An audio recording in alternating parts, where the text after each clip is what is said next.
ガンダム界隈には作中に登場しないものの、聞けば何を指しているか分かってしまうネタ用語がいくつか存在しています。中には掲示板やまとめサイト発の用語が多く、かつては狭い界隈で使われていましたが、現在では SNS や反応まとめ系動画でより多くのファンの目に留まる機会が増えてきました。そのため新たにガンダムに触れた方の中には、そういった用語を見た時に何のこっちゃと困惑する方も多いのではないでしょうか。そこで今回はガンダム界隈で使われている作中には登場しないのに何のことか分かってしまう用語8選を紹介します。なお本動画はコミュニティでアンケートを取った内容から選ばせていただいたものとなります。皆様たくさんのコメントありがとうございました。気になる方はぜひコミュニティの方もご覧ください。それでは始めましょう。テーマはこちらは機動戦士ガンダムの主人公アムロレイを指すネットスラングで、文字通り彼の癖毛を由来としたあだ名となっています。一説によると天才パイロットとのダブルミーニングとも言われていますが、そんな意味聞いたことないという意見も多いため真相は不明です。見た目を揶揄したあだ名ではあるものの、バカにした意味合いで使われるよりも化け物じみた操縦技術を見せるアムロへ畏敬の念を込めて使われるケースの方が多く見られます。例えば他の歴代ガンダムパイロットがガンダムにいきなり乗って操縦できた理由として訓練を積んでいたり、日常的に作業用機械を使って操縦技術を学んでいる等の設定があるにもかかわらず、アムロはその場でマニュアルを読んだだけで操縦に成功している様から、あのテンパはおかしいとそれをののきながらテンパ呼びしている方も多く見られます。なお掲示板等の封鎖的空間のノリだからこそ受け入れられる呼び方であって、一見バカにしているように捉えられるリスクもあり、SNS と多くの目に触れる場では見た目を揶揄したあだ名をよく思わない方も多いため、使いどころには注意が必要です。森のくまさん。こちらは機動戦士ゼータガンダムに登場するティターンズのモビルスーツボリノークサマーンを指すスラングとなっています。ボリノークサマーンという名前の語感が非常に同様森のくまさんと似ていたり、機体がずんぐりとした野生動物のようなスタイルをしていることからこのあだ名が付けられました。なお一説によると本当にデザイナーの方が同様からもじって名付けたと月刊アウトのインタビューで語られたと言われていますが、真相は不明です。本スラングがいつ頃誕生したかは不明ですが、このスラングが定着する決定的な要因となったのは主に SD ガンダムシリーズがきっかけとも言われています。本シリーズでは森のくまさんとボリノークサマーンをかけたネタが随所に盛り込まれており、1989年から展開されていたカード出す SD ガンダムガイデン3アルガス騎士団ではボリノークサマーンをクマに見立てたカードモンスターボリノークベアーが登場。さらに SD ガンダムガイデン4流星の騎士団に収録されたカードにはある日ボリノークサマーンが現れたという明らかに森のくまさん冒頭のパロディと思われるフレーズが盛り込まれていました。また SD 戦国伝で登場した際には森のくまさんという武者名が与えられており、明らかに森のくまさんを意識して名付けられています。チャーハン。こちらは機動戦士ガンダムシードに登場するバスターガンダムが右手に構える武装ガンランチャーを指すスラングとなっています。主にバーサスシリーズのファンに浸透している呼び名で、同じくバスターの兵装でガンランチャーを前にして2丁連結した形態の対装甲散弾砲が大盛りチャーハンと呼ばれています。これらの兵装がチャーハンと呼ばれるようになった理由としては、二次創作においてバスターのパイロットであるリアッカの得意料理がチャーハンと設定されていることに起因しているとも言われています。なおリアッカの得意料理がチャーハンという認識が浸透したのは2003年頃、当時の2チャンネルに投稿されたリアッカと俺の関係というネタスレがきっかけのようです。家に帰るとスレ主を待っていたリアッカがチャーハンを炒めながら微笑みかけるという非常にカオスな状況がスレ民の心をつかみ、そこからネット上で広まっていたとされています。なおこのスレはカンウと俺の関係というスレをリアッカ版に改変したものであるため、チャーハンが得意という設定は公式のリアッカとは一切関係がありません。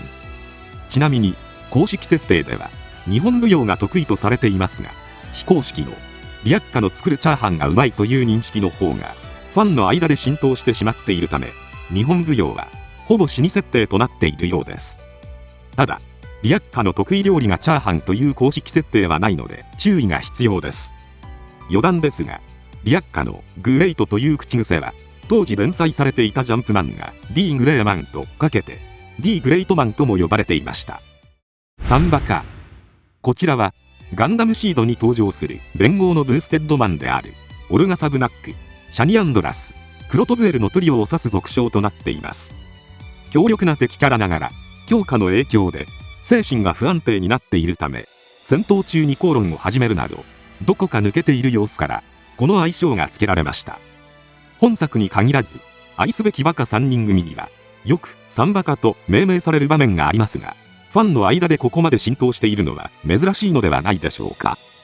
ちなみにこちらの呼び方もファンの間だけでなく公式側に浸透しているようで、新薬 SD ガンダムガイデンスタドアカナイトサーガではサンバカのノルガンダムをモチーフにしたキャラの集合絵にサンバカガンダムという題名が付けられています。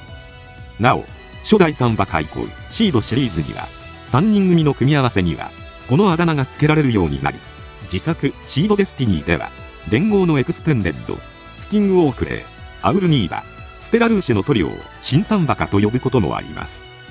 また劇場版シードフリーダムでは主人公格の3人であるキバ、アスラン、シンがその痛快な作風から令和のサンバカと呼ばれることもあります。ゲロビ。こちらは長時間極太ビームを照射する射撃武装の総称で、特に各種ゲーム作品においてダブルゼータのハイメガキャノンやウィングゼロのバスターライフル等に対して使われます。由来はアーケードゲーム機動戦士ガンダム連邦 VS ジオンでビムザムが使用する大型メガ粒子砲がまるで口からゲロを吐くように照射されていたさなから、本ゲームユーザーの間で浸透したと言われています。その後ガンダムファン以外にも広まっていったのか、他の作品でも口から出ているビームをゲロビと呼ぶケースもあるようです。例えばモンハンのグラビモスやラージャンのブレスはゲロビと言われることがあります。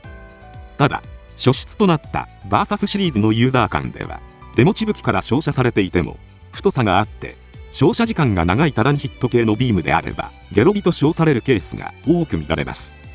むしろ口から照射されているものの単発系のビームには適用されないようで、ベイダーやジオングのように口からビームを出していても単発ビームはゲロビとは呼ばれないようです。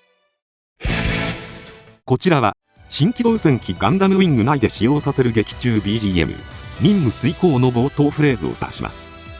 第1話のラストでヒーロがリリーナにお前を殺すと囁いた直後に突如差し込まれる BGM の冒頭がから始まることからこう呼ばれ始めました。静寂から唐突にデデンと差し込まれるインパクトの強さが視聴者の心をつかみ、以降衝撃的なシーンの導入で使われる効果音としてネット上で定着しています。なおこのシーン自体、リリーナがヒーロに誕生パーティーの招待状を渡すヒーロがこれ見よがしに破るリリーナが泣くヒーロが涙を拭った直後に殺害予告と非常にシュールなシーンとなっており、 BGM だけでなく一連の流れ含めてファンの間で長年にわたって愛されてきました。そのためデデンはベイシーンの多いガンダムウィングの中でも屈指の有名シーンとして数えられており、30周年のタイミングで発売されたラインスタンプではデデンの文字とともに目を見開くリリーナのスタンプがラインナップされています。ちなみにデデンこと任務遂行は例のシーンだけでなく作中で戦闘からキャラクターの寄稿シーンまで幅広く使用されている BGM で、第1話だけでもなんと4回も使用されていました。こちらはガンダムウィングにてガンダムサンドロックがヒートショーテルを振り下ろした際に使われる効果音を指します。実際はガンダムウィングだけでなく90年代のロボットアニメで非常に多用された効果音で、ロボットのダイナミックなアクションを表現するのに非常に的確かつ妙に耳に残る音としてファンの間で愛されてきました。またネット上では何かを豪快に装着する効果音としても定着しており、今年放送されたアニメ「ウマ娘シンデレラグレー」ではオグリキャップが髪飾りを装着するシーンでと元の効果音に寄せたものが使われています。ちなみにブッピガンもデデンとともに30周年で発売されたラインスタンプに収録され、ファンの間で話題になっていました。なお本効果音を制作したのはアニメーション音響効果技師である松田明彦氏で、制作自体はサンライズ作品に携わる前とされています。効果音の初出は不明ですが、仮面ライダーストロンガーでも使用されているため、1975年頃にはすでに存在していたようです。そのため、松田氏が関わった1979年放送の機動戦士ガンダムでもブッピガンは使われていました。しかし、ゼータ以降の作品では、松田氏がガンダムに関わっていないからか使用されなくなっていましたが、0083以降、再び携わるようになったため、90年代のガンダムでは非常に多く登場しています。しかし、ターン A 以降、再び松田氏がガンダムから離れたため、2000年代の作品ではほとんど使われていません。余談ですが、ガンダムビルドファイターズトライの劇版として、林裕樹氏がブッピガンという名前の BGM を制作していました。こちらは、ジオン軍モビルスーツをはじめ、モノアイを採用しているモビルスーツが起動し、モノアイが光った際に鳴る効果音を指しています。ガンダムのカメラアイが光った際の効果音が、ヒロイックな音であるのに対して、モノアイの重厚感ある音は一瞬で敵ロボットだと理解できる名効果音として評価されています。なお、グポンはあくまでファンが勝手に作った擬音語であり、公式の表記ではなかったものの、直近だと漫画ガンダムサンダーボルトにてジオン系モビルスーツのモノアイが光った際の効果音がグポンと文字で表記されていました。ちなみに最古作にガンダムの走行で偽造回収を行ったパーフェクトガンダムでは、カメラアイの発光音がグポンになっており、見た目はガンダムながら中身はジオン系モビルスーツであることが端的にわかる表現として使われています。そしてゲームバトルオペレーション2にてパーフェクトガンダムが実装された際には、原作通り発光音がグポンになっており、原作ファンから絶賛されていました。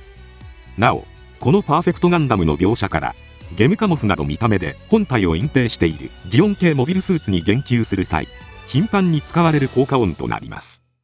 ということで以上ガンダムネタ用語8選でした。前回と比べて擬音由来のスラングも多く、元ネタを知らないと何を指しているか全くわからないワードも多いように感じます。一方でそのあまりのインパクトから、文字がなくとも聞けばこのシーンだとわかるのではないでしょうか。ぜひ皆様が好きなネタ用語も教えてもらえたら嬉しいです。今回は以上となります。チャンネル登録されるかはお任せいたしますので、もしよければもう一本動画を見ていただければとても嬉しいです。最後までご視聴ありがとうございました。